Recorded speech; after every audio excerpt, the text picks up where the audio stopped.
Okay, so I wanted to give this little disclaimer before the episode started.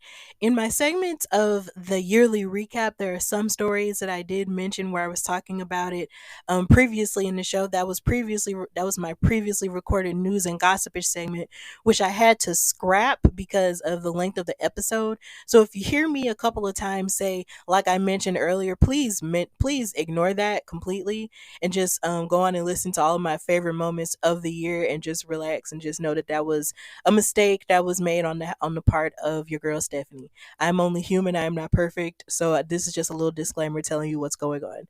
Thank you and enjoy the rest of this episode. Love y'all.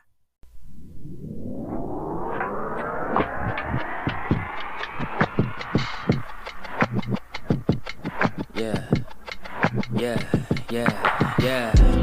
Making her way to the mic. They start dimming the lights. You start feeling alright. From Birmingham, home of the Teddy Longs, and the room is studded. More once you discover. For all of the lovers, Whitney Houston and Roman Reigns. For all of the lovers, and Mickey James and Marvin Gaye. For all of the lovers, and Sasha Banks, Janelle Monáe, Silk, Sonic, and Paige. Allow me to say, look, I just found a place, sweet escape. Every one of us, I was kinda late, so I just made it off the struggle bus. Walking by the fate, cause I know it's right in front of us. Yo, I ain't with the hate, gotta focus on what's great. Ladies and gentlemen, Steph Hardy is on the air. Had to drop a couple bars just to make you all aware. So, sit back, relax, enjoy the show. You know I go by Joe or the rest of the flow. Hey y'all, welcome to the season 3 finale of the Hardy Wrestling Podcast with your girl Stephanie Hardy. So on this show, I have the amazing and talented AEW referee and podcast host Aubrey Edwards as a guest,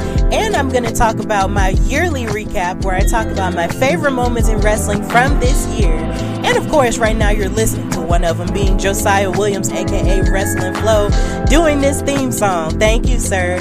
So please sit back, relax, and listen to this episode of the Hardy Wrestling Podcast. Catch the vibe, y'all.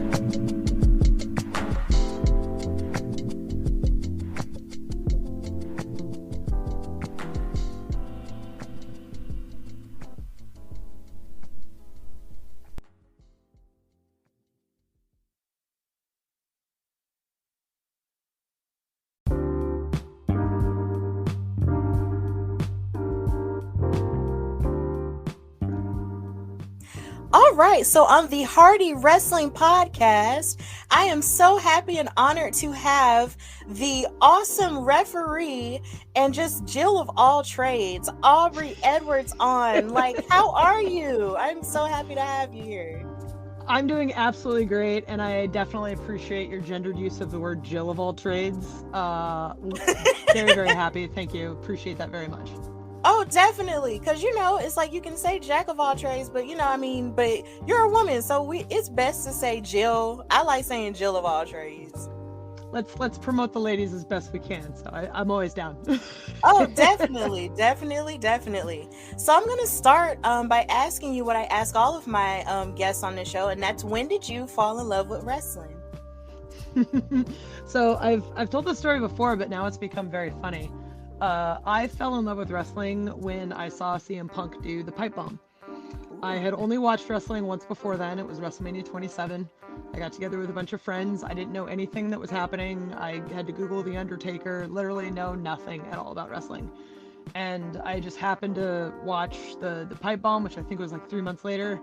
And immediately it was like, oh my God, this is incredible. I don't know what's real. I don't know what's not real. How much of this is him being a character versus how much of this is him being real.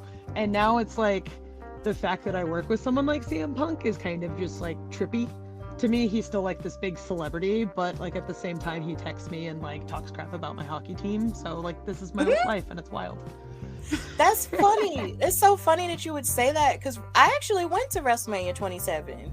I was like 17 years old, and that was like the last wrestling event, the last big wrestling event I went to before I was starting college. So that was a big deal for me. I was so excited, you know, to be there with my sister and my dad and stuff. And it's so great that it was the pipe bomb that kind of set it off for you. Like, if you're gonna start somewhere, you're gonna start with a bang. Yeah, and then the fact that you're working with him now, like, that has to be a cool full circle moment. It's wild. It's absolutely wild. We did this like little we're doing this big marketing event coming up this summer, and me and him worked together to do some promo shots last weekend, Wednesday, and we're like both sitting in the makeup chair, and I'm just, you ever have those moments where you sit back and go, what is my life? Like, Yes. that's kind of what I'm feeling like right now, more so than I have like any of the last 3 years of this AEW adventure. Yeah, that's basically been me all this year. But yeah, we're here to talk about you. So before wrestling, did you have anything that you did professionally sort of before you decided to pursue wrestling as a career? Yeah, I had kind of like an entire different I had an entirely different life that I led before wrestling.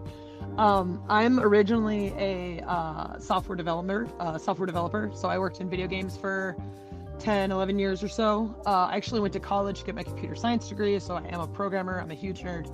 I worked on, I think I shipped 6 different video games. I've worked on 12 or 13 at this point.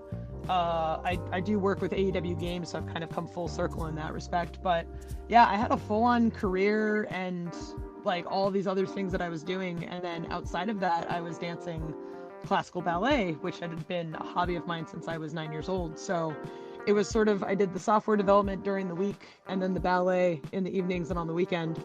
And then once I turned about 30, ballet just sort of got replaced with wrestling. So I was doing wrestling practice, or referee practice on the evenings, and then doing indie bookings on the weekends. Wow, that is so amazing. It's like it's like ballet, and then you have wrestling thrown in there, and then you have software developing. Like it's like the entire gambit of STEM and arts all mixed into one person. That's amazing. I'm very good at cocktail events. I have a lot of things I can talk about. Oh my goodness. Wow, that is amazing. Like so when you were pursuing wrestling, were those passions of yours hard to sort of like put to the side or give up, or in a sense, but not really give fully up? So it was interesting from sort of two perspectives. Like I never trained as a wrestler. I actually had zero interest in ever becoming a wrestler. I was more than content being a fan. My husband was doing some work on the indies, and I was more than fine being like supportive wife and whatnot, because I was, dancing and doing my shows and stuff. I was working with a local nonprofit dance organization, so I was real busy with that. And then roughly right around the time I turned 30, it was like my pre-midlife crisis. I had to leave dance for a number of reasons. It kills your body, and I was just falling apart. There was a number of emotional, mental health reasons why I needed to leave, but I left dance, got really depressed because dance is one of those things that just allows you to sort of express yourself, and I didn't realize how big a part of my life that was. So I actually had a friend reach out to me and say, hey, have you ever tried reffing, or thought that maybe that could be something? I'm like, why would I do that? So it was sort of easy to just like slot one thing in for another, because as soon as I go to a couple practices, I learned that wrestling is just another art form. It's the great American performance art. It's even more, to me, it's more fascinating because it's the only one that has a symbiotic relationship with its audience, where based on what the audience is doing in real time, you can actually change what the performers are doing. That's not something you experience with movies or television or even classical dance. So that is really what drew me in. And ultimately, I mean, I'd been doing a career for 10, 11, 12 years at this point, and it's one of those, I was more than content to stay in games and do this referee thing on the side as a hobby, because that is how I lived my entire adult life up to that point. But when the opportunity presented itself to make AEW my primary focus, I'd be kind of silly to say no. So I took a pause on the software development side of my life for a couple months, and then once AEW figured out that I knew how to make video games, I started working in our games division. So lucky me, I ended up doing both. So Yeah, your story sounds kind of similar to my story with music as well. Like, I was sort of the choir girl, so I was making all of my life about singing all of the time, until you get out in the real world and you're just like, oh Lord, what? And then you sort of have a little bit of a crisis, towards your mid-20s, late 20s in my case, and you're trying to figure out, well, what is it about me that can actually stick, and what will I feel happy doing? And and just like you, wrestling turned out to be that thing, because I had been watching it since I was 4. And it's just like, I never expected wrestling to become so much of, a huge monster of, in my life, the way that it's become. But I'm really happy in that world. And it seems like you found a sense of fulfillment in that as well. 100%. And I think there's, it's the fulfillment that I knew I needed, the ability to perform in front of an audience and to get that satisfaction. But also it's become much bigger than that. It's the fact that there aren't a lot of female referees, and now I'm using my platform to kind of change a little bit about what people see this role as. I get to reach out to other people and talk about mental health. I get to talk about being a bisexual woman. There's so many different things that wrestling has afforded me that I never ever could have imagined. So not only is it just the personal satisfaction, but it's being able to help make a positive impact in the world. Yeah, definitely. It's always great when you can use your platform to sort of, help others and not make it all about you, because at the end of the day, we have to do, what's best, not only just for ourselves, but also to help others as well. So it's really great that you're passionate about using your platform to help others in that way. So when you started, your wrestling journey, who exactly trained you, in terms of wrestling and refereeing? And basically, what were the best lessons that you learned during that training time? Oh boy. I was trained at unfortunately they're no longer around. The pandemic sort of put the nail in the coffin for them, but there was a local promotion in Seattle called 3-2-1 Battle.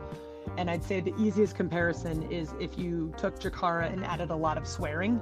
That's what 3-2-1 Battle was. It's very comedy focused, very over the top, very performative, more than very hardcore wrestling. Not to say that we didn't have that. There was one time I've reffed multiple amazing technical matches through that promotion that are all super deep with Negro Navarro, Timothy Thatcher, all of these guys that are big names in that scene had come through there. So that was sort of where my start was. And I would say I have 2 coaches. There was Chris Samuels, who was our head referee, and then Steve West, who was the booker and promoter for the promotion. He was our head coach. So I sort of had those 2 guys guiding me down the path of referee. So I had someone guiding me in my basics, what it is that I needed to do as far as filling that role, how I handle different situations in the ring, before and after matches, all those things. But then also having the wrestler perspective from Steve was really important, because we're all one team in the ring.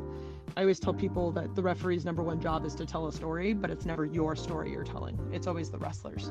So you can study till you're blue in the face about what it means to be a referee, but understanding how your role impacts the wrestler and what it is they're trying to do, I think, is vitally important. Yeah, definitely. And I think a lot of people really don't take that into account a lot of the time, because they're so focused on the stars. And it's cool to be focused on the stars and everything, but a lot of people really don't put into perspective how important referees are either. So I'm glad you were able, to learn that. In fact, I actually enjoy watching the referees, as they sort of matriculate through a match, and how they sort of help to, just be able to move everything forward and maybe move stuff backwards, kicking people out and all that other stuff. It's important. It's a pretty important part. So I'm really glad that you had that experience. So it's just a lot of people just don't take that into account. So I'm glad that was a thing that you learned. So how exactly, has the wrestling scene treated you, since you had started your referee journey? I have had a really fantastic journey through wrestling, and I know wrestling can be a lot of things to different people, and I think a lot of it is I was surrounded by a lot of very supportive individuals. The Seattle wrestling scene is very close-knit, and I think having attended shows for a year and a half beforehand and then becoming a performer myself, there was already an understanding of, I knew the product, I appreciated the product, I had a fascination for everything that my now, locker mates were doing. But it ultimately made getting into wrestling very easy, because I started in Seattle, but a lot of my indies was, down in Portland, Oregon, or Vancouver, British Columbia. So between 3 and 4 hours east and north and south.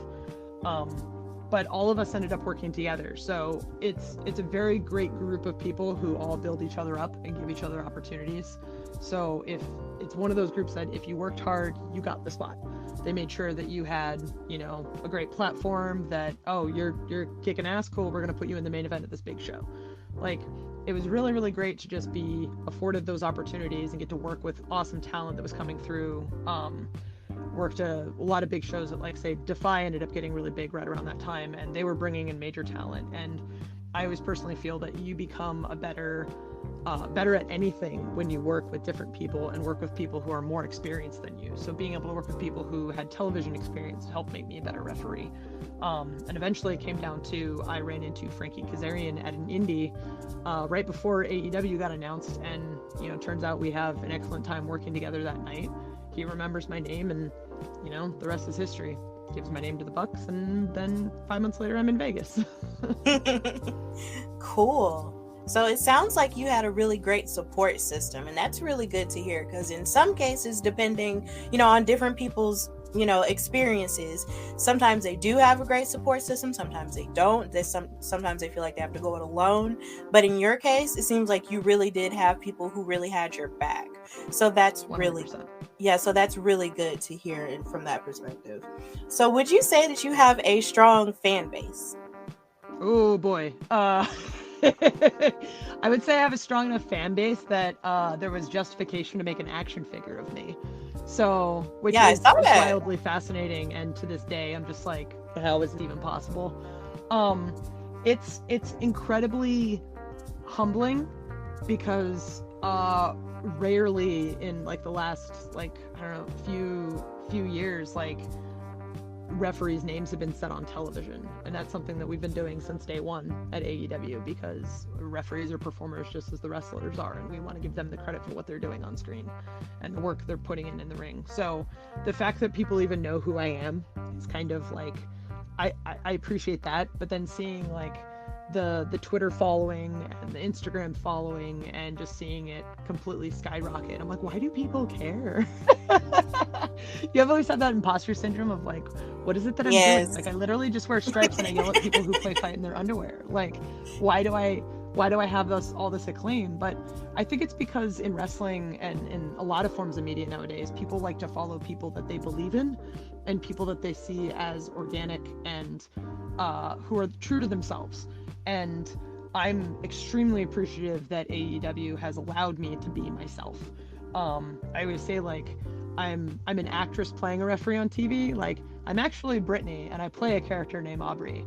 And I think people see that a little bit. They see that it's me, and they see my experiences come through and who I am as a person on TV. They see that authority figure. It's like, well, I was a project manager for a long time, so a lot of that kind of feeds into it. But it's great, because I see a lot of positive conversations happening on my Twitter, on Instagram, on AEW's Twitter. It's just completely fascinating. So it's to have the idea that a ref can be popular, and, like, it's still just completely fascinating to me. It's like, oh, did you know you have the #1 selling action figure? Like, what is my life? This doesn't make any sense. So I'm just appreciative of everything. I know it could all be gone tomorrow, so I'm just riding the wave. Yeah, and I want to say congratulations, because I know that has to be a huge deal to have an action figure. Like, the idea that kids, you know, see you on TV and then they want to buy it, and they were like, I want to play and I want to be Ref Aubrey. Like, you know, like, all these kids grabbing action figures, like, I'm going to be Cody, I'm going to be this person, I'm going to be Aubrey. I want to be Aubrey. Right. Like, that's got to be lit. Like, it's so cool. It's incredible. My mom texted me a picture. She actually put my action figure in the Christmas tree and said, I made you an ornament, and then sent me a video of the cat batting me down. Like, it's just like this. Who would have ever thought that this conversation could even be happening right now? That is so wonderful. That is so cute. You're in a tree and the cat. Cats just love to knock stuff down, don't they? Cat doesn't care. Cat just wants Aubrey out of the tree. Exactly. So you did mention about how the pandemic affected a place where you used to train. So yes. How exactly would you say the pandemic affected your career in any way, shape, or form? And how were you able to bounce back from that? I would say the biggest thing is I was still doing indies regularly prior to the pandemic. AEW is really a giving company, and they allow us the flexibility to work with companies outside of just AEW. Of course, it's all on a case-by-case basis, but I was still actively very involved in my local scene, which is great because I wanted to give back to the people that helped give me the ability to be successful. So watching all of that sort of shut down during the pandemic was incredibly sad, especially because I have so many friends in wrestling where that was their primary source of income, and all of a sudden that dries up, and it's heart-wrenching. And it almost feels guilty in a way because we were extremely fortunate to be based out of Florida and being able to travel to Jacksonville to still put on shows even in empty arenas. That, you know, for me, my travel schedule changed, but I was still working, and to understand how grateful we absolutely were in that moment to be able to still do what we do made me so appreciative. So as Washington State started to open up things and we've started to do shows again, I've been making sure that I go back and I attend all the shows and I support all my indie wrestlers because I want our scene to grow back to where it was before, to the booming side of it. So I'm trying to just do what I can to support how I can. So like, for instance, I mean, I'm coming out to Alabama in January for my first indie gig since the pandemic. So I'm terrified. I'm not gonna lie. It's like, oh man, I don't know how to like ref on the indies anymore. I might die. Well, I can say as a fan, experiencing the pandemic and experiencing wrestling, you know, in the eyes of this pandemic, it was really hard because I was wondering, you know, how this was going to affect wrestling, because it's just like, you know, for such a long time you had the ability and the option to go to shows, and then all of a sudden you don't anymore. And then when you're watching TV, you don't see people and all this other stuff. You have to, you know, get used to the arenas being empty. But something that I did appreciate was the fact that you guys, you know, were able, you know, across the board, were able to, you know, pick up and still persevere in the midst of that. And it was wrestling is always, you know, a great escape. And it was always really nice to sort of, you know, forget about everything that was going on with, you know, with that hard time that we're still technically in, and be able to, you know, escape into something that was still going on, because wrestling was still happening while a lot of sports weren't. And Correct. it was just so nice to be able to sort of, you know, bask in the glow of still having wrestling, even though it was a little bit different, you know. And even though the indies, of course, you know, have a little bit more of a harder time sort of bouncing back from that, I'm sure that they will find their way because they're tough, and, you know, and because we're tough, they're gonna find a way. So it's gonna work out. I'm trusting that it's gonna work out. It will. I feel like wrestling kind Definitely. of teaches you that you need to be scrappy in order to survive and be successful. And there's a lot of scrappiness in indie wrestling. It's part of the reasons why I love it so much. You've got that, like, we just got to drive. We just got to drive forward, make it happen. Yes, definitely. So, how exactly do you feel about the state of wrestling? Like, what's great about it to you? What's great about it? I love that there's so much in wrestling right now. Like, for a long time, WWE was the only product on television, and now we're also a product on television, which competition always helps everyone, because then there's different options for fans, there's different options for wrestlers to work at. I think it's presenting different kinds of wrestling to people, because a lot of people see wrestling as one singular thing, but a lot of times people don't realize that wrestling is a lot like a buffet, right? Like, you don't go to a buffet and only have one kind of food. Like, some people go there and eat the steak, some people go there and eat the chicken, some people just straight up hit the dessert bar. And like, you have people like Kenny Omega and Orange Cassidy and Darby Allin. You have all these guys that have different styles and different backgrounds and different stories, and wrestling has sort of become a smorgasbord that is introduced to a new audience. And I think that's the part that I love most about wrestling right now. And even too, like, we have a very, very diverse roster. We have different, you know, body types, different sizes, different genders, different races, different sexual orientations. Like, it's definitely become something that we can show people, you can be a wrestler and you can have success in this. You don't have to be a 6'4" dude in order to pull this off and have a living. Like, you can look like how you look, and if you're the best at what you do, there are opportunities for you.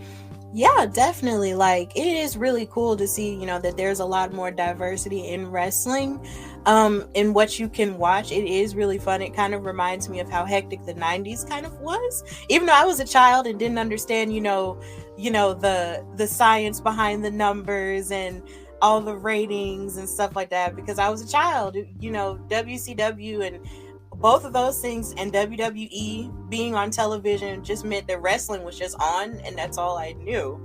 But when you grow up and you learn about how stuff actually works, you're just like, wow, like this was actually a big deal. And you see something like what's happening now, and it's just growing more and more. And it's just, and I feel like really the winners are really all of us fans, and basically all the people 100%. who work in it. Like, we're all the winners, and all the better for it, because there's so much wrestling, for everyone, and not just, for a specific set of people.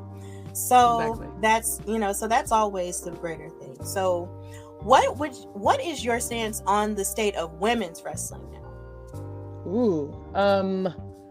I think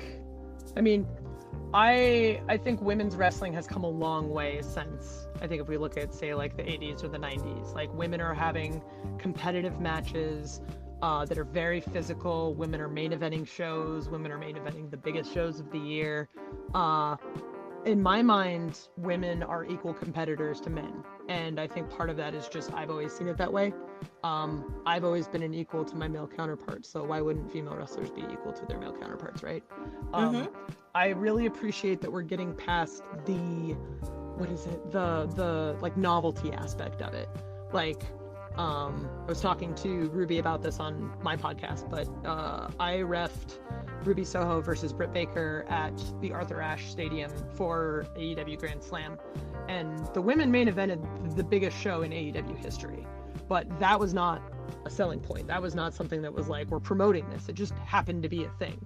And for me, that's a symbol of how far we've come as an industry, that it's no longer a checkbox that we're trying to hit. It's more or less a thing that happens that gets people excited.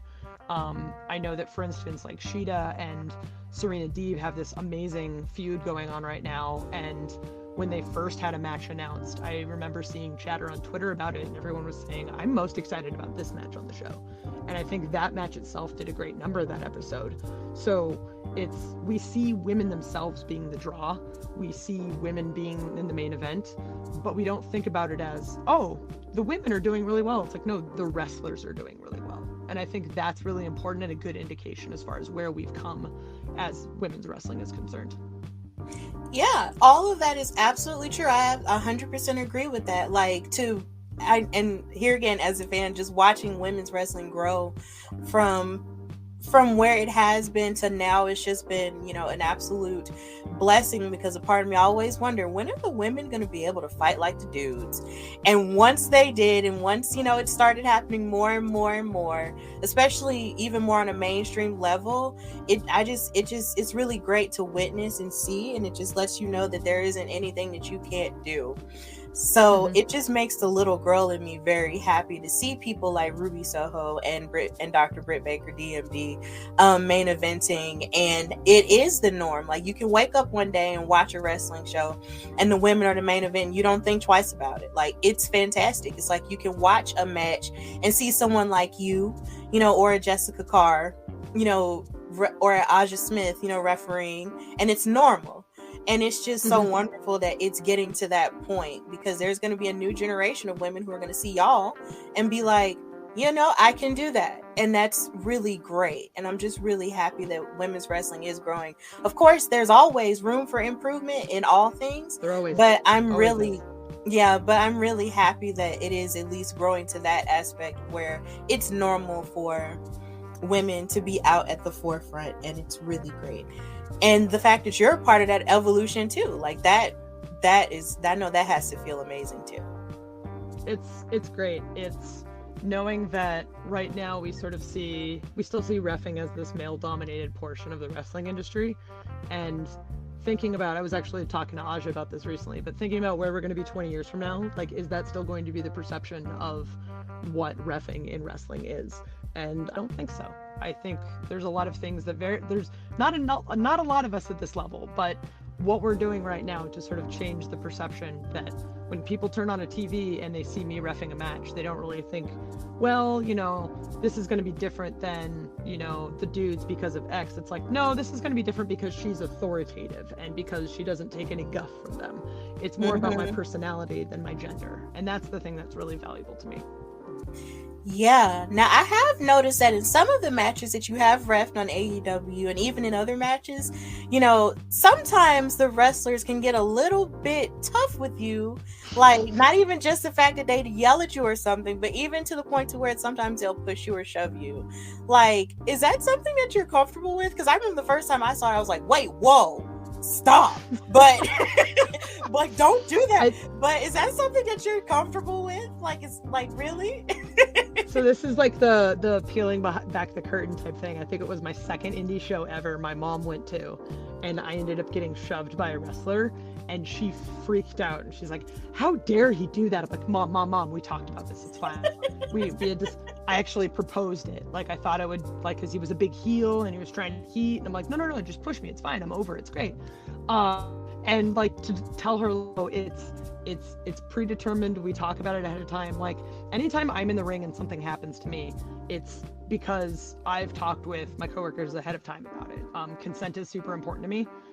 It's not just something we talk about in sex. I think it's something that we talk about in everything physical in our lives. Like, I don't want to do something in the ring I'm not comfortable with, because ultimately, one, my safety is important, but two, also, like, I want it to come off as authentic. And if I don't believe in what's happening, then that's what's going to happen. Now, from a storyline perspective, if you don't want to shove me for the sake of shoving me, like, then what are we doing? It's kind of wasted. So if you have someone like Maxwell Jacob Friedman shoving me, like, you bet your ass I'm going to shove him back. So that's sort of where we end up getting into the weeds a little bit. Like, okay, well, if you shove me, now you're changing your story a little bit, because I'm not going to, like, just sit back and take it, dude. Like, this is who Aubrey is. So I think that's the important thing. And it's hard a lot because fans, I think in 2021, know the predetermined nature of wrestling, but at the end of the day, we know we're doing a good job if, say, you have that reaction where you see someone shove me and you're just like, and then you get mad because that means we're doing our job. Yeah, definitely. It's so funny you brought up MJF, because that was the person who I saw do it. And I was just like, wait! That was a fun one. Oh God, it sounds so silly, but I was kind of riled up, and I was like, Lord, no. You weren't the only one. I got a couple texts after that, like, how dare he? And I'm like, guys, it's fine. Oh, okay. Well, you know, as long as you're okay, you know, with it, that's all that matters. That's all that matters. Oh yeah, I love everything I get to do, and I'm very appreciative anytime that, like, my coworkers decide, hey, we're gonna put a little spotlight on Aubrey for a second. Just as long as it makes sense for the story. That's ultimately my whole thing. Does it tell the story the wrestlers want to tell? Then yes, let's go for it. Okay, great. So what matches would you say are the hardest to sort of keep up with as an authority figure? Like, what's the most hectic match you've ever done? The most hectic match I've ever done was Blood and Guts in May of, I think, 2021. It was 2 cages, 2 rings, and we weren't in the ring. It was me and Bryce Remsburg, and then he ended up getting taken out by Tully Blanchard, so the later half of the match was just me. But part of the ref's role is not just, you know, being the authority figure and trying to enforce rules, but something like that, there's a match that doesn't have rules, yet I'm telling you the story about how it's, like, the most difficult match I've ever done, and it's because I'm trying to yell production cues to people 20 feet across the ring while trying to not have the camera hear me and, you know, tell everyone, hey, we have 5 minutes until the next commercial, to a million people at home watching. It's incredibly difficult and stressful because we have the confines of a television show and we're trying to work within the space that TNT gives us. And that's part of why I love being a ref, is it kind of breeds into everything I gained from my project management experience in games. Is that we're all trying to help each other make a good product, and part of that is me making sure that the guys and gals know all the information they need to get their match done in the amount of time that we have, because 10 o'clock rolls around and we got to be off the air, so let's do what we can with the time we have. So that one was easily the most stressful match I've ever done, just because there's a lot of running when you have 2 20 by 20 cages that you have to run around, and 10 people all at the same time. It's a lot. It's a lot. Right, but I'm more than sure that you handled yourself, you know, in a great way, though. It was a lot of just heavy breathing. Yes, definitely. You have to heavy breathe sometimes to get through the stressful moments. You have to do that. But I'm more than sure that you held everything together and all the trains ran on time and everything. So yeah. We made it. Yes. You made it through. Definitely. That's all that matters. So what does it mean to you to be a part of the show that you mentioned that's going to be taking place in Alabama, the Belladonna Division show, Coronation? Because you're also going to be teaching a seminar and you're going to be a part of the show. And I'm really excited because I'm going to be calling the action as well. So how does it feel to be a part of something, like this, an all-female show down here in Alabama? I've always been a feminist, and I always love giving women the opportunities that I feel like when they earn it, we give them the opportunities that they've earned. And having something like this where it's an all-woman show where we highlight the beauty of women's wrestling and all these women and I've looked at the card, there's some great names on here, but all these women who have kicked ass and worked hard, and they're getting this great platform to talk about. And I'd be remiss to say that, like, I'm honored that someone reached out to me and thought that I should be a part of this, because that's a really big deal. That how often does a referee ever get like flown out somewhere to an indie? Like, that just doesn't happen. We're not wrestlers. That's not really, I think it happened once before I ever got hired at AEW. So I'm already honored by that fact. On top of that, one of my favorite referees, Becky Phillips, is also going to be reffing on the show.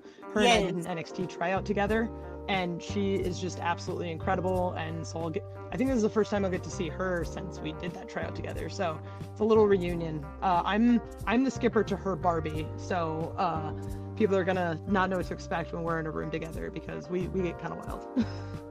Yeah, I'm really excited. I love Becky as well. Like, she was so sweet when I met her the first show that we did, and I'm really happy that you are honored to be a part of it. I'm honored to be a part of it as well, in a small way, because it would just be my third time commentating, but I am just really excited to be a part of it in any way, shape, or form, especially since it's in my home state. So I'm just really pumped for it, and I can't wait to see you and talk and basically call your action and everything. Like, it's gonna be cool, and I'm so happy. We're gonna be happy. I'm just excited to give you a hug, because I love everything that you're doing here, and I'm a big hugger, so. Oh, me too! Oh my gosh, it's gonna be a hug fest. I can't wait. Oh god, okay. I'm getting too excited. Let me chill. So what are your hobbies outside of wrestling and even outside of podcasting? Like, what are things that you like to do? Like, are you watching any TV shows, or do you read? Like, what are some cool things that you like to do outside of wrestling? So this is a fun story. Before I was a full-time referee, like, reffing was my hobby, I would say, and then that became my job, and I was like, okay, well, I'll make games on the side, and that'll be my hobby, and then that became my job. So for a while, I didn't have any hobbies, and I'm a bit of a workaholic, and by a bit, I mean a lot. So I have a very hard time taking time for myself and doing things that aren't work related. So I have personally trying to get better at having hobbies. And I think the biggest thing I've realized recently is that I really enjoy cooking. And that's been a big thing. I'm a vegan, I don't drink, but I love food and I love mixology. So finding ways to make cool things that taste good following those restrictions has been super fascinating, especially because I'm a scientist at the end of the day and I love the chemistry aspect of food. So I would say that's really like the big thing. Plus it helps because then I can meal prep for the road and save some money and all that fun stuff. TV shows, I'm always very behind on TV shows. People are watching stuff and I'm like 5 years behind. I've recently started watching Letterkenny, which I appreciate so much after having done so many indies in Canada. The humor of that show just speaks to me on a different level, and I absolutely love it.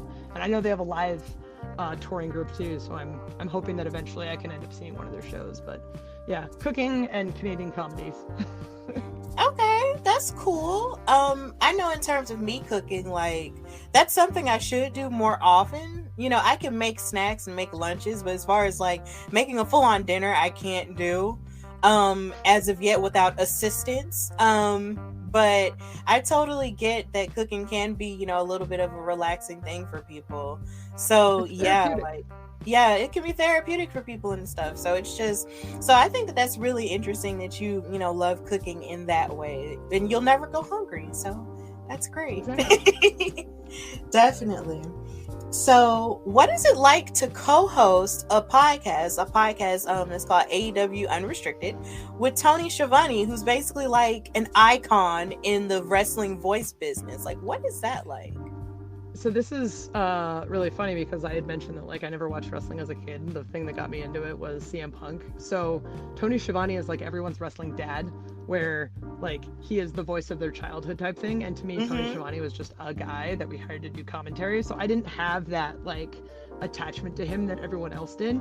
So it's been very interesting to see who Tony Schiavone is to my coworkers who come in and they're just like, oh my god, Tony Schiavone's calling me that. Like, dude, it's just Schiavone. Like, whatever. It's just a guy, and I just bust his balls all the time. But it's been really great because he has this breadth of knowledge and experience for co-hosting and talking and just like getting information out of people and making them feel comfortable. So I feel that as someone who had very minimal podcast hosting experience going into that, I feel like I've been able to actually carry my own. We've done 2 episodes where I had to host and like interview Tony in a way, and that's far less terrifying of a concept now than it once was, because I kind of know the ins and outs of what to expect when you have a guest on what it is you're trying to do and how you're trying to approach like an interview, what questions you want to have, what preparation you want to do ahead of time when something kind of goes off the rails and you want to follow that thread a little bit. Like, I've learned a lot from him, I think, just organically working and being a part of the podcast with him. Also, he gives the best hugs. Like, that is not something that is well known, and I'm going to actively try to make sure people know that Tony Schiavone gives the best hugs. Oh, that's so sweet. And it's just, you know, I love how you just kind of, you know, saw him as, yeah, that's just Tony Schiavone, and that's just it. It's just Tony And Schiavone, everybody else whatever. is just like, ah, you know. But it's so Like, funny you mentioned about how, you know, you really didn't have that much experience, you know, with podcasting either. We have weird things in common, and that's cool, because when I started my podcast last year, I had never done it before either. I had only listened, you know, to podcasts and stuff like that, and I just needed a place to put all my thoughts about wrestling, you know, out there. So I guess, and podcasting was just a way to do it. So I was just like, okay, well, I'm going to talk about this here, and it just so happened to grow into what it is. And, you know, in your case, you're co-hosting with a person. A lot of my colleagues, you know, co-host with 1 or 2 people or 4 people or even 5 people sometimes. It's just me. Like, my show is literally just me. And so anytime I have a guest, I am very excited to have a guest. Because sometimes when I'm recording, I feel like I'm talking to myself. But but it's not, you know, from a crazy way. But at the same time, it's not just you. yeah, but at the same time, you know, it's still cool in the sense that it's, you know, it's a way for you to get your thoughts out and a way for you to work with others, and a great way to communicate and help, you know, teach people about some things. So I'm sure, you know, like, it's a really cool experience. Like, it's a great experience. Like, I love it. I love podcasting. And hopefully in some way, shape, or form, I can continue it. Even as I continue to matriculate and grow in wrestling. And it's good that you're able to do it too. So people won't just think, oh, you're just the referee. No, like, you're a person who can share her thoughts, you know, about wrestling as well. And, you know, hang tough with the best of them. So that's really cool that you're able to do all of that as well. So two more questions. One question I have is, who are your top 5 wrestlers of all time? They can be male, female, or non-binary. My favorite wrestler of all time, funny, like we talk about the CM Punk story early on, my favorite wrestler of all time is Bryan Danielson. Oh, yes. There's actually this amazing gif. If you Google Daniel Bryan crying girl, there's a picture of a girl in the front row, Raw, crying in his retirement, and that's me. So to come full circle and now ref his matches is kind of insane. I put Rey Fenix in that category because I think he's this generation's Rey Mysterio, but in kind of a weird way, very different, because every time I see his matches, I see him do something different. And he has an incredible way to get empathy from the audience while still having the restriction of a mask, which is incredibly difficult if you think about the mechanics of it. So yeah, it's crazy. Serena Deeb, I think, is one of the greatest wrestlers today, not just women's wrestlers. She has a fantastic mind for wrestling. Every little detail she thinks of is fantastic. She's also just a kind and positive person. Let me just completely kill her heel gimmick right now, but like, she's just one of the sweetest human beings in the world, and she's so just kind and generous and amazing. So yeah, this is 3. CM Punk, I think what he's done for wrestling has been great, but I think what he's doing for wrestling now is going to be remembered quite a bit because he's working with our younger talent and helping build them up as stars, and that's a very selfless thing to do. So I think, I mean, he's having great matches just like he did before, but the fact that he's been away from it for so long, but he's also having matches with guys that, you know, in the future are going to be the faces of AEW, I think that says a lot. Who else? I really think I'll put Sonny Kiss in this conversation as well, because Sonny Kiss has done so much for gender representation, being a non-binary individual, but also being authentically herself. And just her style is so different. It's very rhythmic, gymnastic, dancery, but also you get like the little bits of Sonny in there, like with a twerk every now and then thrown in. But yes, Sonny will also punch you in the face so hard that you're just like, oh my god, and you're knocked on your ass. So I think having that juxtaposition of like a beautiful badass, as she, you know, calls herself, I think is great. I think what she's doing now is doing a lot to change how people view wrestling. Yeah, that's a pretty solid list. And you know, when I was researching you, I did find that picture of you crying over Bryan Danielson, and you know, that sort of speaks to where he was and basically still is in our hearts. Like when he retired, a lot of people's hearts were broken. Like we were, I was just absolutely floored, and I was watching wrestling in and out because I was in school at the time, but when he retired, I was like, are you kidding me? No. But just we were also surprised because the news broke that day. Yeah, but just to see him rise again, you know, and wrestle again, it's just fantastic. And even in the case of CM Punk, like, and seeing him back in wrestling, that's amazing too. Sometimes I still watch his return for Clear Skin. Like, that was just one of the coolest moments this year. I'm probably going to talk more about it when I do my year-end episode.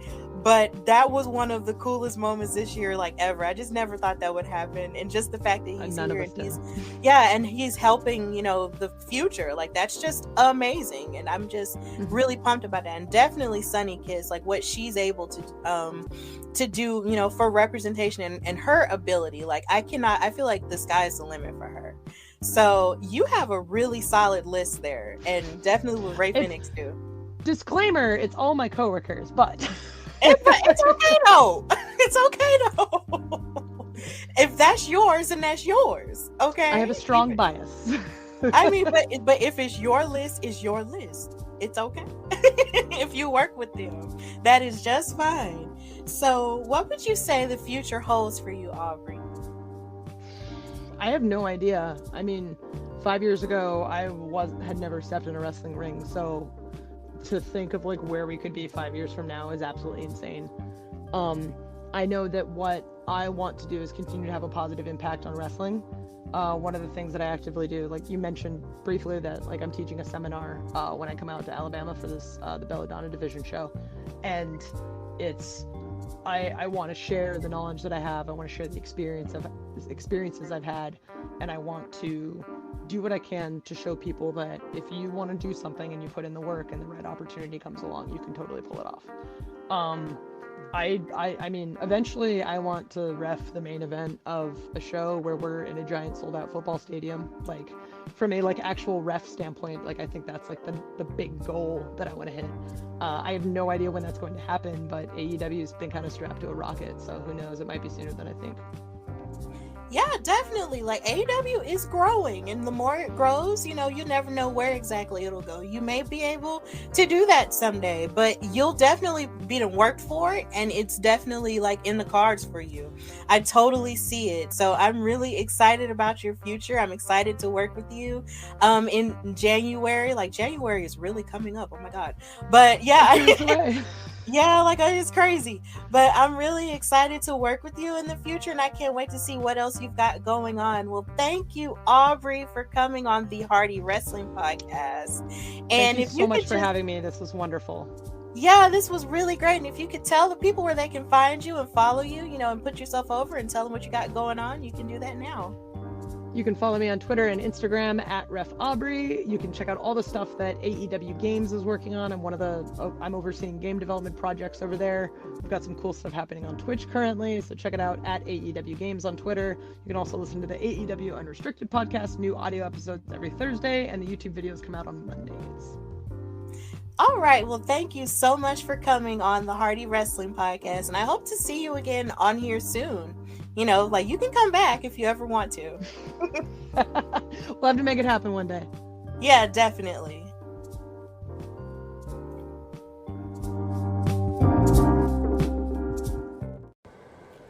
Okay, so I was sitting with my friends one day and they asked me, Stephanie, how do you record your podcast? And I said, with the Anchor app on my phone. And they were like, are you serious? I'm like, yeah, it's that simple. It is absolutely free. There are creation tools that allow you to record and edit your podcast right from your phone and your computer. And it will distribute your podcast for you so it can be heard on Spotify, Apple Podcasts, Google Podcasts, and many more. You can also make money from the podcast with no minimum listenership. And it's got everything you need to make a podcast in one place. They even have classes and stuff that you can listen to that will give you all kinds of good tips on what you need to do in order to make the best podcast. So if you want to do this, download the free Anchor app or go to anchor.fm to get started. That's anchor.fm or download the free Anchor app to get started.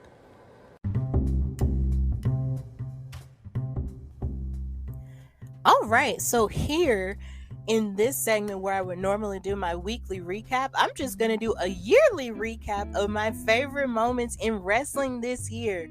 Since the year is getting ready to wrap up, literally, like next week is going to be Christmas, and then after that, we'll be finished with 2021, y'all. It's been crazy. Like, this year has been busy and crazy, but it's been a busy, crazy way in a good way in wrestling. Like, it's just been so much going on, and it's been good. Like, I can't really wait to just get into it because it's been a lot of stuff personally that was good that happened to me that had to do with wrestling, but then also that stuff that didn't have anything to do with me as well, that was good too. So in terms of my favorite moments in wrestling this year, one of them has to be the crowds being able to come back. Now, of course, I was going to watch wrestling regardless of what the pandemic was going to do because wrestling is my life, right? But the crowds being gone was just kind of sad, because, there's a part of the wrestling experience that really isn't as complete without the fans being there.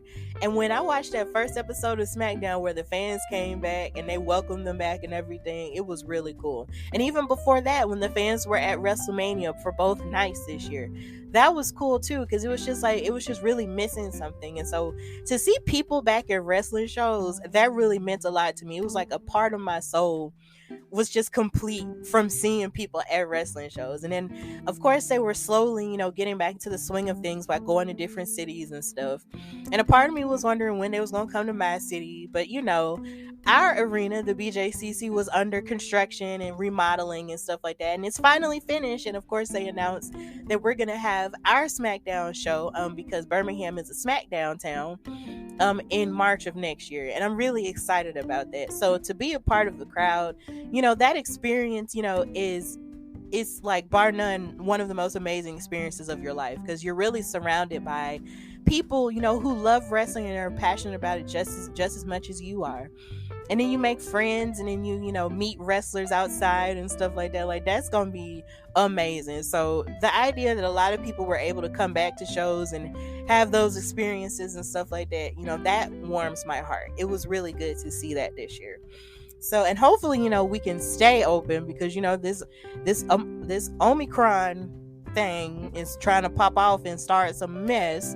But here's hoping that we can still gather and act like we have some sense, even though Omicron is trying to pop off. So crowds coming back was one of my favorite moments in wrestling this year.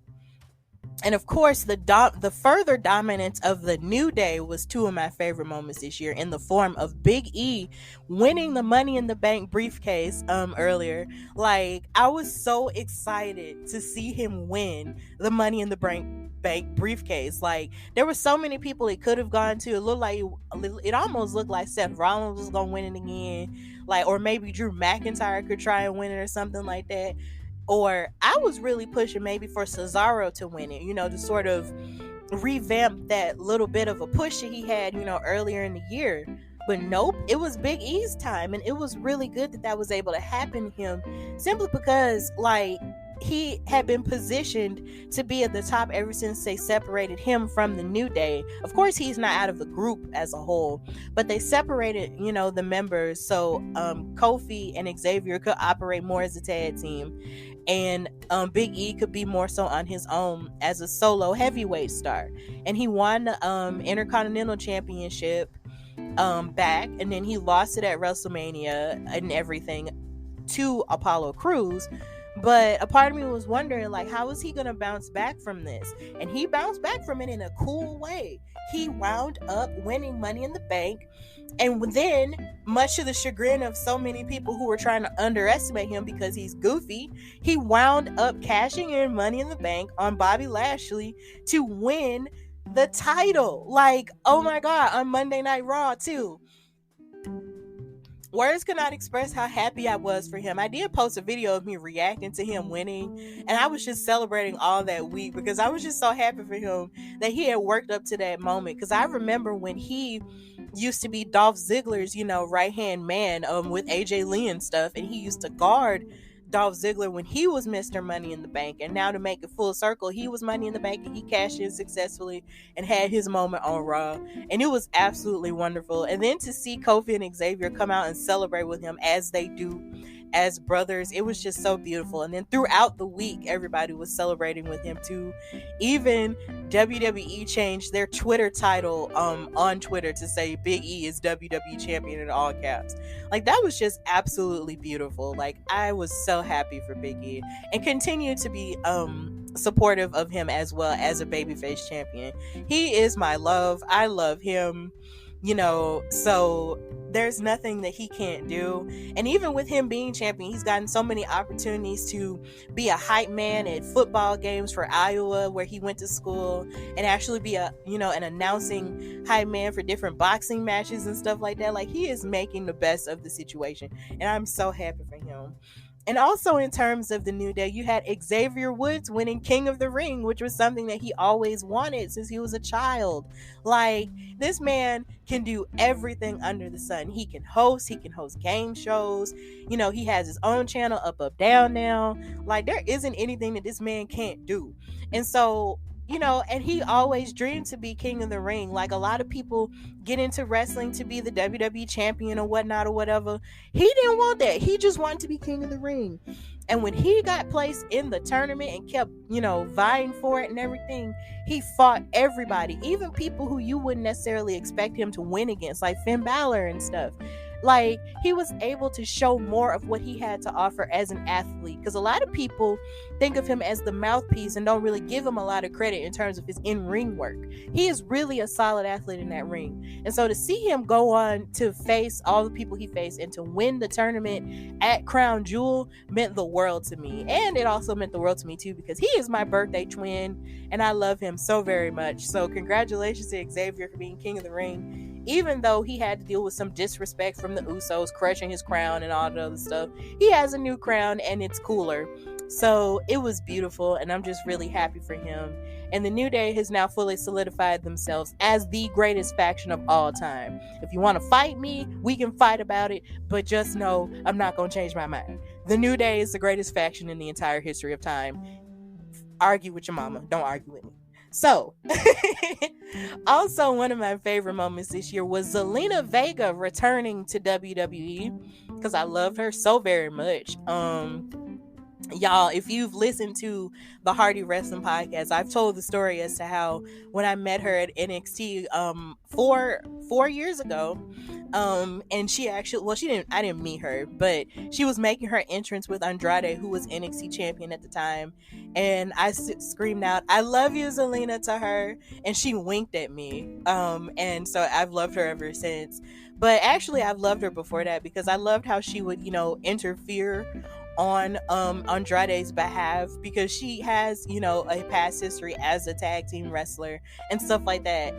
And just seeing her and how she's grown, to follow her dreams, and also doing it in memory of her father who passed away in 9/11. Like, just her story as a whole just is just so inspiring. So I've just always loved her. So to see her return to WWE after months of speculation, and then what's so stupid is she returned on a SmackDown that I wasn't watching because I was out of town with my best friends.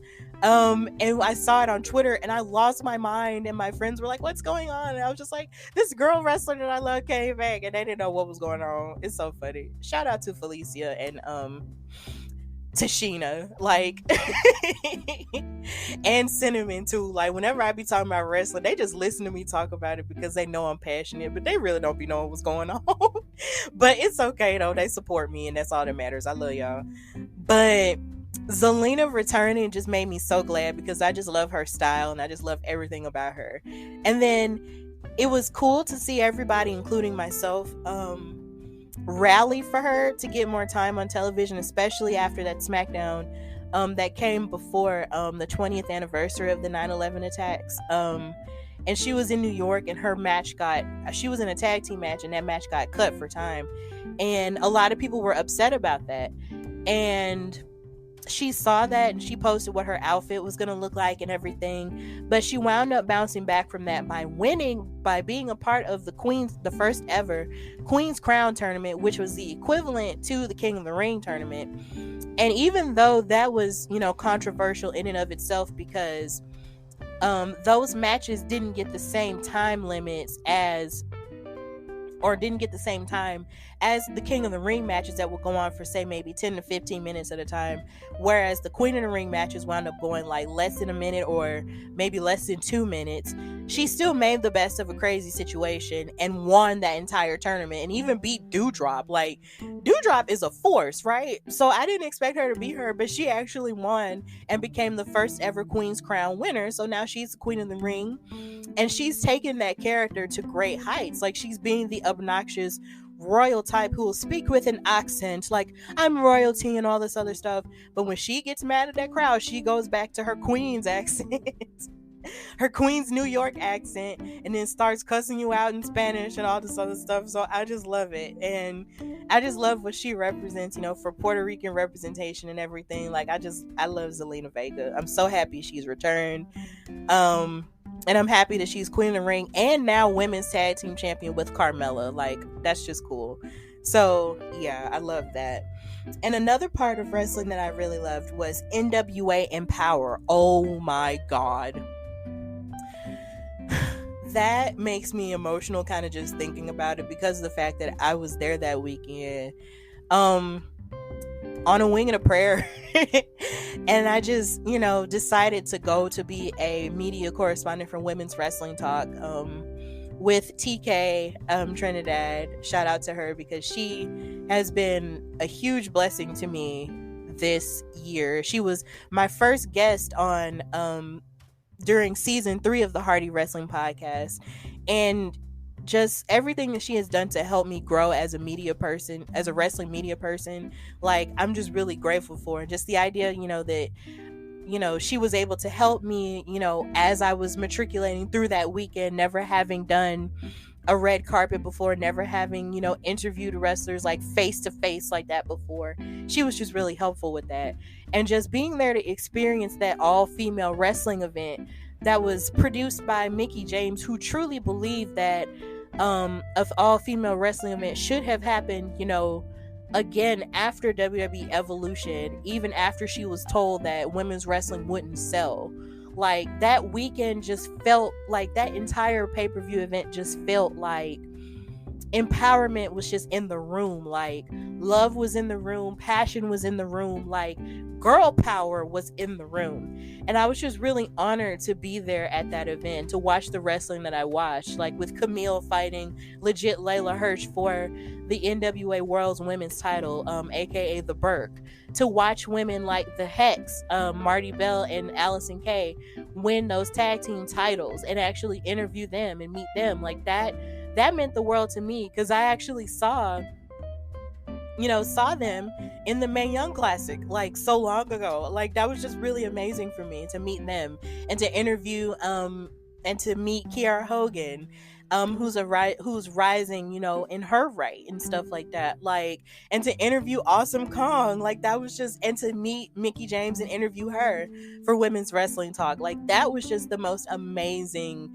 weekend of my life, and it sort of just let me know, what's possible, and what can happen when you just continue to live your dreams and never give up on a vision, and you see it through to the very end. Like, just being there with all those women, interviewing all those women, seeing them in action, seeing them produce, meeting other, media personalities in wrestling, like Phil Lindsay, who was there. Shout out to him. He was also a guest on the Hardy Wrestling Podcast. And meeting Ella J and Samira for the first time, and seeing them in action, and meeting DS Shin and everyone else. Like, it was just really cool, and I will treasure that weekend for the rest of my life. Like, that weekend lives rent free in my head forever.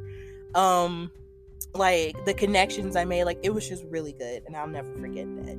And also, tying into that, another great part of this year was watching Impact do their pay-per-view called Knockouts Knockdown, yet another all-female pay-per-view. WWE really needs to catch up and do another all-female pay-per-view. They really do, because everybody else is just outrunning them. Like, it was just great.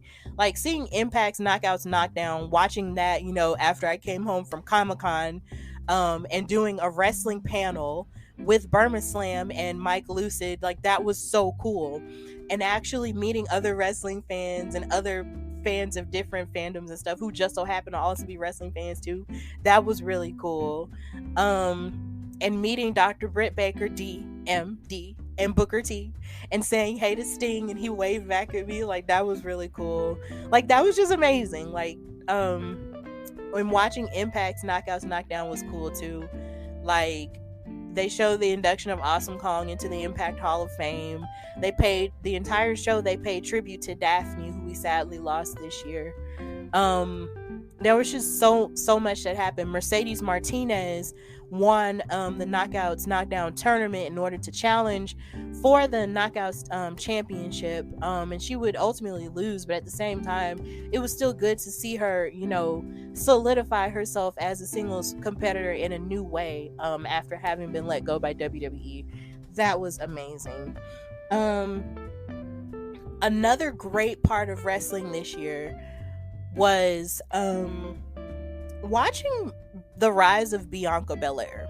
And I know I've talked about it ad nauseum on this show. Like, if you listen to me, episodically, I've done so many segments about the greatness of Bianca Belair, who she is, what she stands for, all of the above.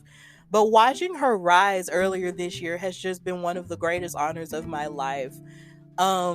It's something that I wish probably would have happened when I was a child, but even still, being 28 years old and watching it, and still being kind of like a kidult trying to figure everything out, it was still good to see, because you see this woman who worked so hard to be a wrestler, even after this really wasn't her dream, and then wind up falling in love with it and getting better and better at it as an athlete, after having done everything that she's done in CrossFit, volleyball, running track, all of the above. Like, just seeing her rise to the top of the occasion, win the Royal Rumble, becoming the second black person to ever do so and the first black woman to ever win the Women's Royal Rumble, and choosing to face Sasha Banks, making that the first time that two black women would ever main event a WrestleMania. That wasn't even the main event at first, but we pushed for it online and it became the main event of night one of WrestleMania. And just seeing that history be made, and just watching that match over and over and over and over again, like I have, it just gives me clear skin just thinking about it. Like, when I just think about the magic that they put forth, it was just so wonderful. And just to watch Bianca win that title in front of her family, her mom, her dad, her brother, her husband, who was just so supportive of her and everything. It was just so beautiful. And just to see the attention that it garnered, like that match won an ESPY. Like, it's so funny because when Becky Lynch came back and won the title in the most controversial and horrible way possible that broke all of our hearts from Bianca, she was talking about what her main event did, when she faced off against Ronda Rousey and Charlotte Flair. And in my head, I just feel like, Becky, your main event may have been the first all-female main event, but let's be real, like, yours didn't have half as much as attention as Bianca's and Sasha's. Like, Bianca and Sasha were both labeled like the top 5 athletes that were searched on Twitter this year because of that match. Bianca and Sasha actually won an ESPY because of that match. Like, Becky's main event was nominated for an ESPY, but it didn't win. Bianca and Sasha's won that ESPY. They won Best WWE Moment. So, I mean, there's just so much attention that was given to them and Bianca because of that. So it's just like, when you think about, like, if you had to weigh which one, actually meant the most to the public, it's definitely Bianca and Sasha. And just Bianca being able to be a dominant champion and win against the likes of Bayley and beat Bayley in Hell in a Cell, beat Carmella multiple times, including in a new crowd at Rolling Loud. Like, WWE had never even done Rolling Loud before. She did that. It's just like, Bianca has been able to just accomplish so much, taking pictures with Megan Thee Stallion, like, be on Hot 97, and even with Big E, like, going back to Big E, he was on The Breakfast Club for the first time. Like, wrestling is becoming more and more mainstream in terms of the Black culture, and a huge part of that goes to Bianca Belair and her rise. And yeah, she's not champion now, even though I really felt like she should have won the Raw Women's Championship, from Becky, but Miss Becky, man, wants to cheat, so whatever. Bianca is still dominant, and she's still a star regardless of a title. She's still the EST regardless of a title, because being the EST is a mindset that's not just predicated on how many trophies or titles you win. That's predicated on who you think you are, and that's what's so beautiful about her. So yeah, I'm just excited to see Bianca rise even further within the next, couple of years, and hopefully she'll be champion again, and that we won't have to wait umpteen years for that to happen. So yeah. Another favorite part of wrestling this year definitely has to be Roman Reigns' like run from like 2020 all the way up until now. Like, he's just been like a hot mess, not in a bad way, but in a good way, like a hot mess, like heel, just basically telling everybody what to do, bum rushing over his cousins and everything, bullying Paul Heyman, into being his wise man, even though he just fired him yesterday and stuff like that. Like, Roman Reigns really has, done an amazing turnaround in his career since coming back from his cancer diagnosis and stuff like that. Like, him turning heel was probably one of the best things to ever happen for him in his career. And Paul Heyman being next to him was definitely an amazing part of his career as well. And I'm sad to see that partnership go. But Paul Heyman and Brock Lesnar are just meant to be. So maybe they'll get back together, and then this will be a huge part of day one. But their entire run, Roman Reigns' entire run as champion, and just, smashing them, stacking them, and being a needle mover, and, being a part of the bloodline with the Usos and stuff like that. Like, that has just been amazing stuff. And he deserves, a lot of credit, for carrying that and carrying SmackDown for so long. Like, that was just really cool. And then also with Paul Heyman's turning point with Roman Reigns and Brock Lesnar, this was also a star-making turn for Kayla Braxton as well, because something that they have been alluding to on Talking Smack a whole lot was the beef between Paul Heyman and Kayla Braxton, and how he would always have something snide to say to her and stuff like that. And it's just like, it was just so funny to watch him sort of undermine her work as a journalist. But she was the one who was able to actually break the news that Brock Lesnar's suspension was lifted, and Paul Heyman was looking all kinds of scared. And just to be able to see, a journalist be able to carry being able to help carry a story like that, that was something that we really hadn't seen in a long time, and I thought that was really unique and cool and special, and I just think that was really cool for Kayla Braxton to be able to do that. And I just love her because she's from Alabama, and just everything that she's done in her career, like I just love Kayla. Like, shout out to you. Us Bama girls got to stick together. So that was just really cool. Also, it was cool to see Aja Smith on the main roster, as well as doing her NXT stuff as well. So that was just really awesome. And just on top of that, actually, this is just going to be part one of what I enjoyed in wrestling this year, and I'm actually going to start with part two as well. So I'm just going to end this right here, and I'm going to start part two of what I enjoyed in wrestling this year. So stay tuned.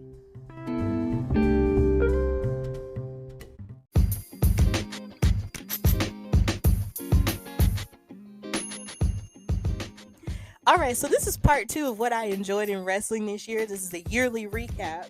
So basically, another thing that I enjoyed in wrestling this year was, I know this is going to be an unpopular opinion for some of y'all, but I enjoyed the fact that Mandy Rose went back to NXT, which is now NXT 2.0. Because there was a lot of mystery surrounding, why she went back. Because, of course, she was in a tag team on Raw with Dana Brooke, and those were like the two strong blondes that really got it going on and stuff like that. Like, that was cool, but it really wasn't giving what they thought it was supposed to give. And Mandy's abilities in the ring were tending to get a little bit sloppy. So for her to go back to NXT and, and polish up her in-ring work and then become this heel that was sort of walking backstage and sort of watching people in the women's division, and then going on to recruit JC Jane and Gigi Dolan and create a faction known as Toxic Attraction was really interesting. And then on top of that, to not only just be, Toxic Attraction and for them to be a talented faction, it's for them to go on and win the women's tag team championships. And then for Mandy to be able to usher in this new era of NXT and become and hold her first championship ever, being the NXT Women's Champion, even though of course she had help due to Dakota Kai interfering, to get inside the head of Raquel Gonzalez. Like, I really enjoy the fact that we have a female faction that's being that dominant, because we saw a lot of it in NXT with the Undisputed Era, holding all the gold, right? And that was really cool, because I know in the modern era, like, it sort of almost puts you in the minds of Evolution and how they had all the titles at one point, outside of Ric Flair. But then again, he's Ric Flair. He didn't really need all those titles back then. But at the same time, it kind of puts you in the mind of that. So to see a dominant faction like that do that, especially a dominant female faction do that, that was really cool. And they just embody a whole lot of course they do embody sex appeal, but the thing is, when they get in that ring, it's not like they wrestle, bad or anything. Like, they still have that athleticism, that raw talent that's still there. So it kind of disheartens me when people just sort of try to relegate them to just, hot pieces of, booty and boobs and stuff like that, when there's so much more that they have to offer as, talented wrestlers. I mean, yeah, they look good, but they also wrestle good as well. So I feel like we shouldn't, just underestimate Toxic Attraction simply because they have, these outside, va-va-voom type looks. Like, yeah, like that was definitely a favorite part for me this year. And just seeing Mandy Rose rise and be NXT champion, like, that's just pretty cool to me too. So yeah, I know that's probably unpopular, but I'm nothing if I'm not an original thinker. So there we go. Something else that I really loved about wrestling this year was the return of CM Punk. And I know Aubrey and I were talking about CM Punk and stuff like that in our interview that you just heard. But CM Punk returning to wrestling was just something I never thought would ever happen, like, ever. And a lot of people, of course, were, waxing poetic about it online, saying, oh, he's going to come back, and he's giving cryptic messages and stuff like that. But you just never know in wrestling. Like, for all you know, something could happen, and then you could hear something, and then it winds up not happening. or it winds up happening and it winds up not being what you expect or something like that. But when CM Punk came back, I remember I was sitting in the living room, watching it with my dad, and it came on, and I just remember people just going crazy on social media, and I was like, Dad, turn on Rampage. And he turned on Rampage, and CM Punk was slowly walking to the ring, and I just remember just glaring at the TV, just shocked. Like, the wrestling landscape was changing in a way that I just didn't think would happen, because I just never thought CM Punk would ever come back to wrestling. And once he did, and just watching him soak in that moment and watch all those people in Chicago, his hometown, soak in that moment and scream and cry.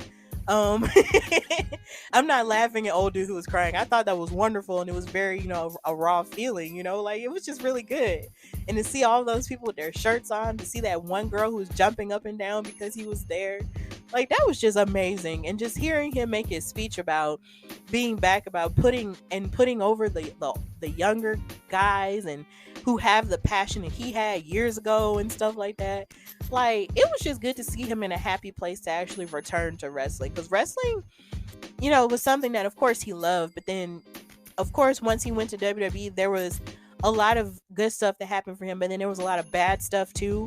And it's just, you just kind of thought that he was finished after he left WWE, but he wasn't, and then he did the UFC, and at least he tried that. Even though it may not have worked out as well, he still very much tried.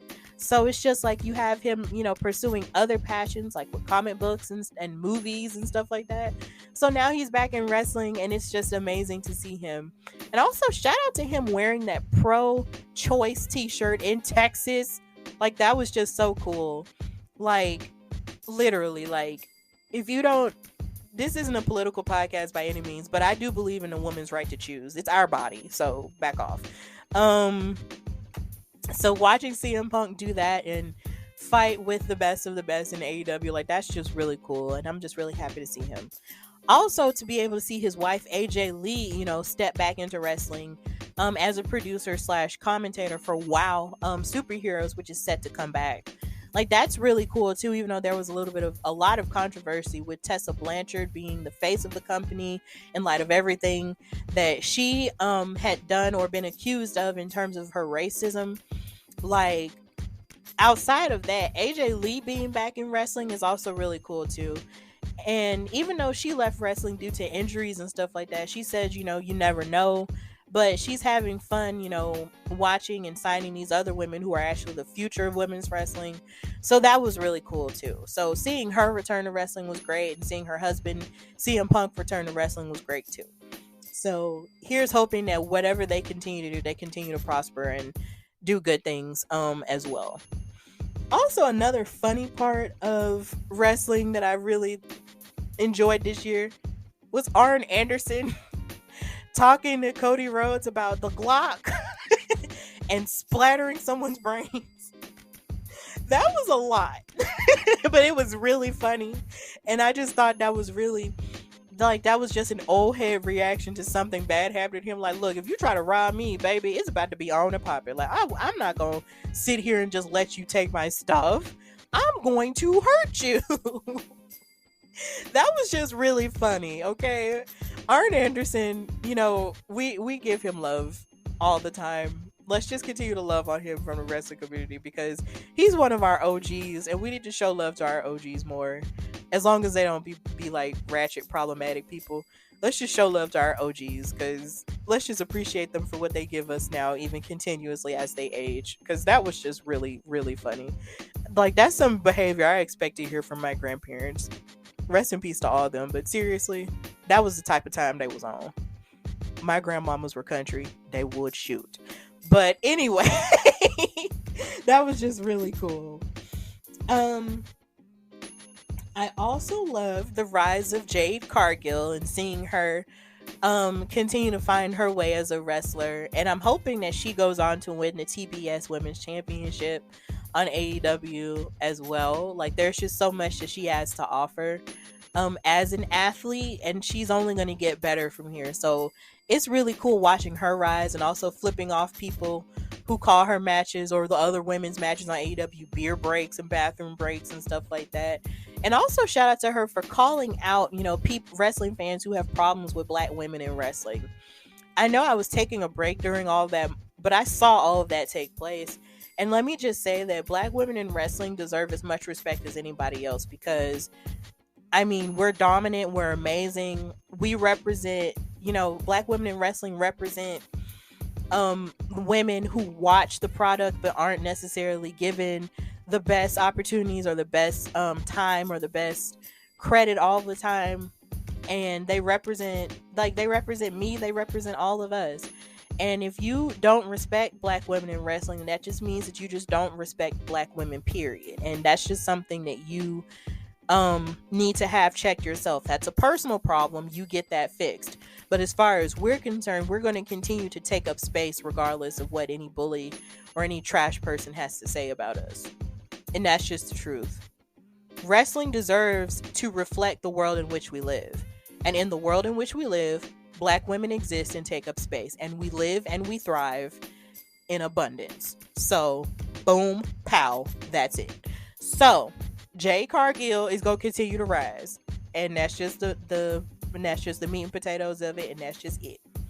So, also with that, in terms of talking about black women, just watching the Phoenix rising of Naomi, who really wasn't given a lot to do on Raw, but then was placed on SmackDown, but now has this amazing storyline with Sonya Deville that I did talk about earlier in the show.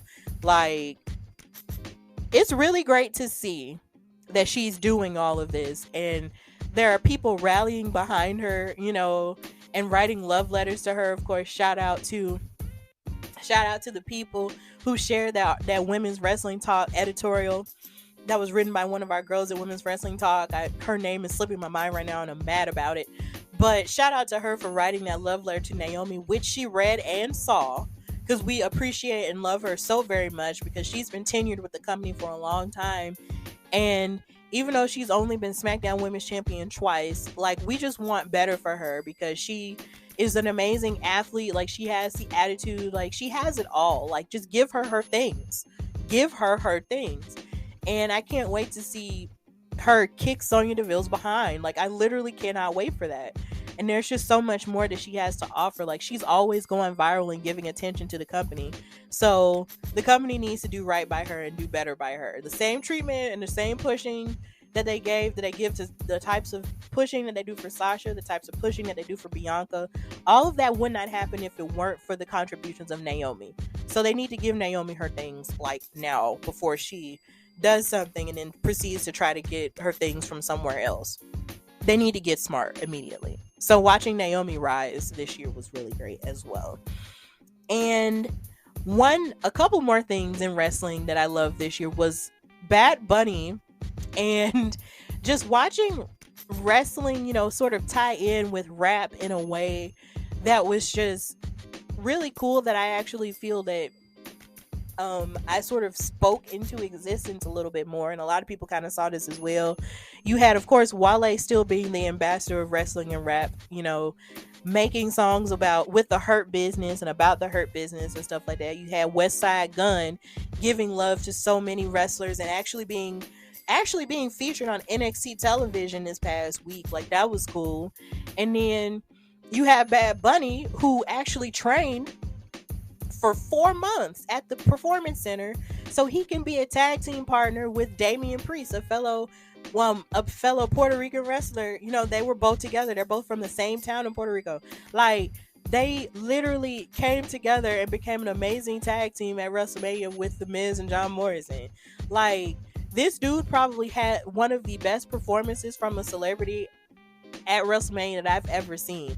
He actually loves wrestling so much that he took it upon himself to do the work to prepare for that moment.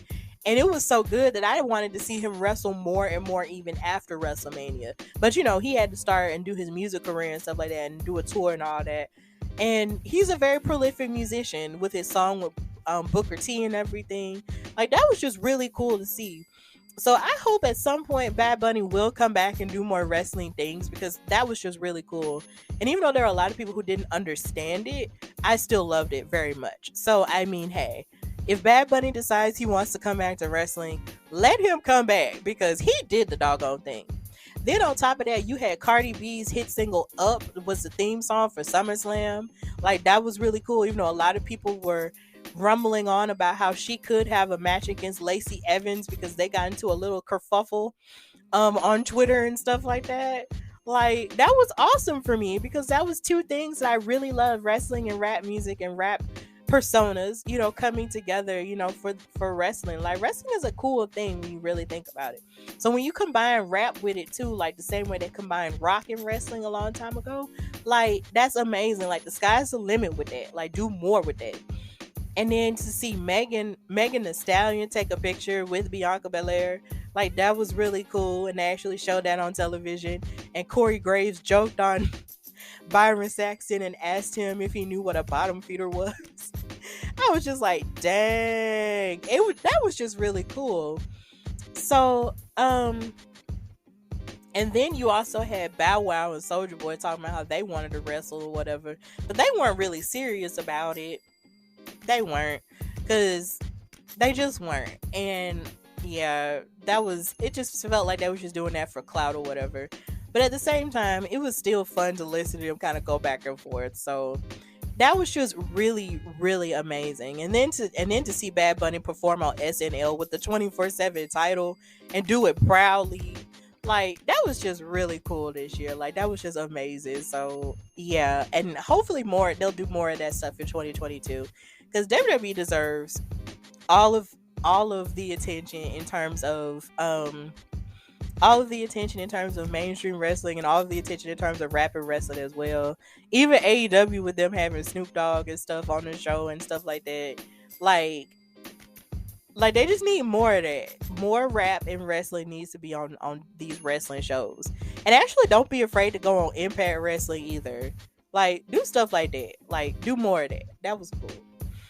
And then, of course, something else that I found amazing this year was the Pro Wrestling Illustrated's Women's 150 issue, which I was so happy to be able to have bought and read that, and just see Bianca Belair be number one on the 150 list, and actually seeing women that I actually met and interviewed this year on the list. Like, that was the first time that's ever happened to me in my life. Like, women that I've interviewed, like Deonna Purrazzo and Masha Slamovich, like all those women, being on the list, and Thunder Rosa, who I had on the show in the past, like, watching those women be on that list and knowing that I've actually, in some way actually talked to them and, help put attention on them in some way, shape, or form, like, that was just really cool.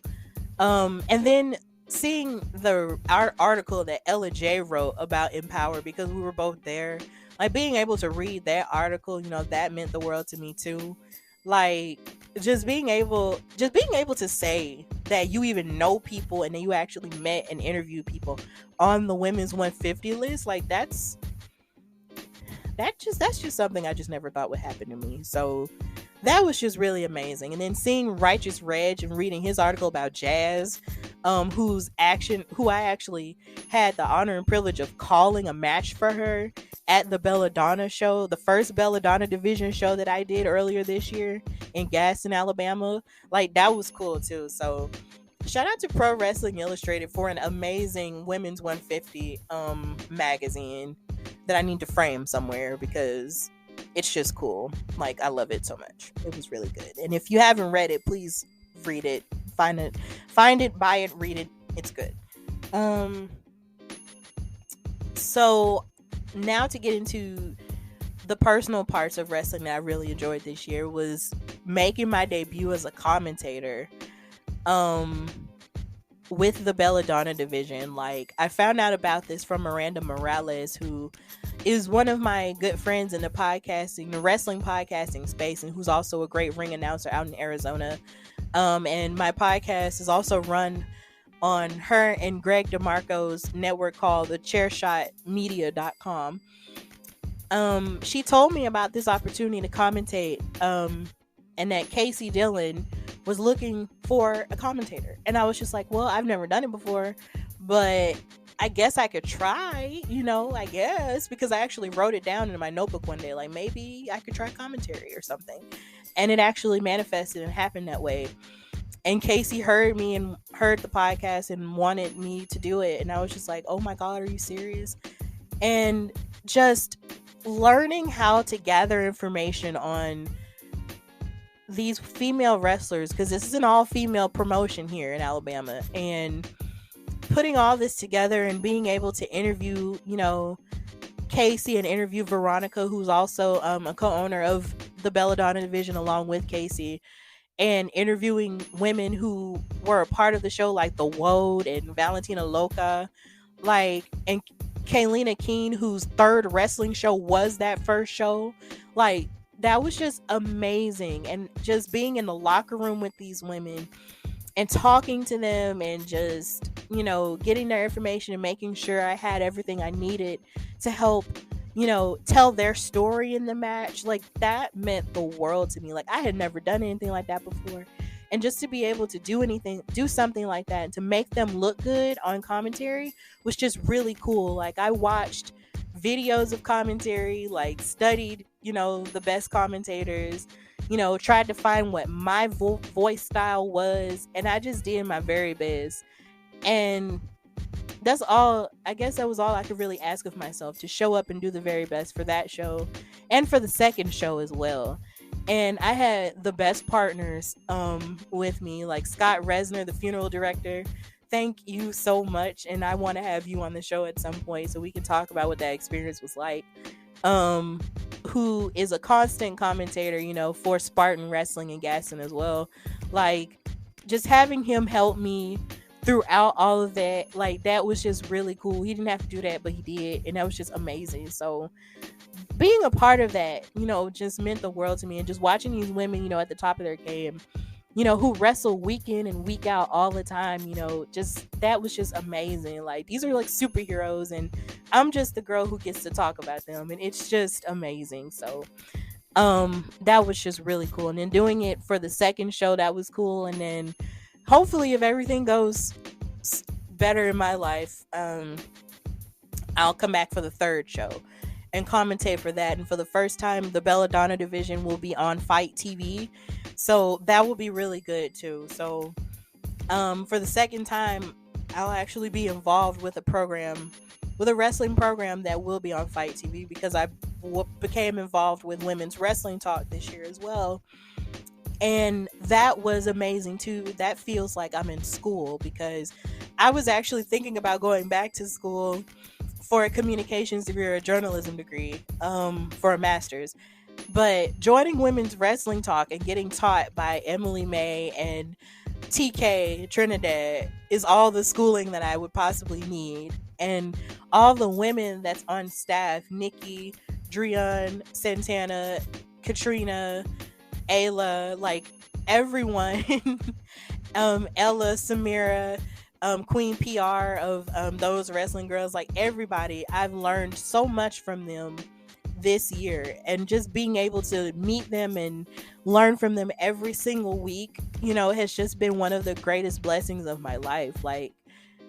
TK didn't have to say yes to me. She didn't have to want me, but she could have said no, because I'm just starting in this. I just started this podcast last year, and the idea, which is about to be 2 years ago, but the idea that she actually saw something in me and wanted me to be a part of her baby, that just continues to mean the world to me. And hopefully, we can continue to grow together, and I can help Women's Wrestling Talk grow, and she can continue to help me grow and stuff like that, and we can help each other grow, and women in wrestling media can continue to get more respect, because what Ella J went through with Tony Khan was just trash. And even though he apologized to her and everything, it's just, women deserve respect in wrestling media. And I really feel like the Women's Wrestling Talk is kind of like the Avengers of wrestling media, of women's wrestling media, and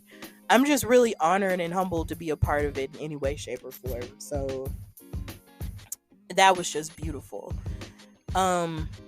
So that's really about it. And I'm just really happy that this podcast has grown to the point to where my followers have grown. Because my Spotify Wrapped said that my followers had grown about maybe 200% or something like that.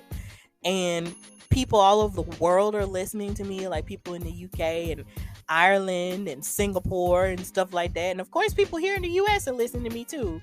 And that just means the world to me. So hopefully, what I hope more of what will happen next year is, I guess, more exposure for myself and the Hardy Wrestling Podcast brand, and more people will actually buy my merchandise that I have on tpublic.com. It's the Hardy Wrestling Podcast store. My merch has been on sale for like $14. my Hardy Wrestling Podcast logo t-shirt has been on sale for $14 for the holidays. So please buy that. If you already haven't. If you love the show, please buy the merch. And hopefully, I can just continue to grow more as a media person. The sky's the limit. Shoot for the stars, aim for the moon. That's what Pop Smoke says. So, I'm just really happy this year in wrestling has just turned out to be one of the greatest. Not only just as a fan, but also as a professional as well. So, the Belladonna division is getting ready for their show Coronation. And we will crown our first ever Forbidden Elegance champion there on January the 15th at Gaston Mall. So if you haven't bought your tickets, please go.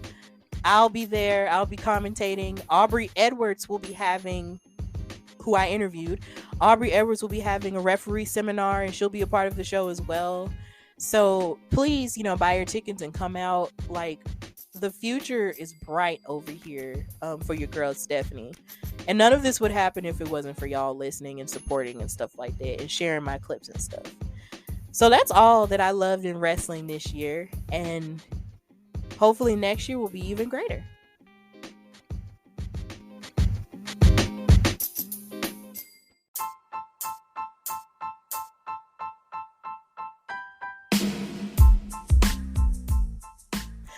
All right, so we've reached the conclusion of this season finale of the Hardy Wrestling Podcast. As always, know you can follow the Hardy Wrestling Podcast on Instagram at Hardy Wrestling Podcast and on Twitter at Hardy Wrestle Pod. And just continue to support the show. You can listen to it on all platforms: iHeartRadio, Spotify, Apple Podcasts, Google Podcasts, my YouTube channel, The Hardy Wrestling Podcast, where you can see videos of the interviews that I've done, and just so many different things. You can also get a full audio clips of the show as well, and also just continue to listen on the Chair Shot Media. You can listen to the podcast on there as well, and also SGP Radio. You can listen there as well. So thank you for this amazing year of wrestling and for the growth of the Hardy Wrestling Podcast. And also, please buy my merchandise on tpublic.com. Like, if you type in the Hardy Wrestling Podcast store, you'll see my logo and you'll see a purple wrestling ring in the background. That is the store. So if you want to buy a t-shirt, if you want to buy a mug, if you want to buy a hoodie, you can buy them in different colors. Like I said, they've been on sale for the holiday season. You can get a regular logo t-shirt for $14 and they'll ship it to you. So please buy my merch. And this is going to be the last episode of the Hardy Wrestling Podcast for a minute, because in my life, sometimes life throws a little bit of a curveball, and I've sort of been emotionally dealing with some stuff because my mother, who I love very much and who is a supportive of everything that I do, has been sick, and she's in a hospital currently right now recovering from some stuff. And we've been trying to take care of her and oversee, her recovery and stuff like that. And it's been hard, but she is actually recovering in a positive way. So please continue to send your thoughts and prayers to the Hardy family, for real. And I'm going to also be preparing for the Belladonna Division show as well. So with all of that happening, this is going to be the last episode of the Hardy Wrestling Podcast for a minute. I'm going to still be watching wrestling and probably still be posting stuff from past episodes and stuff until I start creating new episodes later on next year. But for now, Stephanie needs to take some time to take care of herself, take care of her family, her mom, and also celebrate the holiday and just prepare for things that's coming up. And I know life can be really hard and throw you some curveballs at times. But the thing about life is you can either be really scared, because that's how I've been the past couple of weeks. You can either be really scared or trust and center yourself in however it is you center yourself, and push through and lean into the positive. Lean into the positive and believe that the best is always yet to come.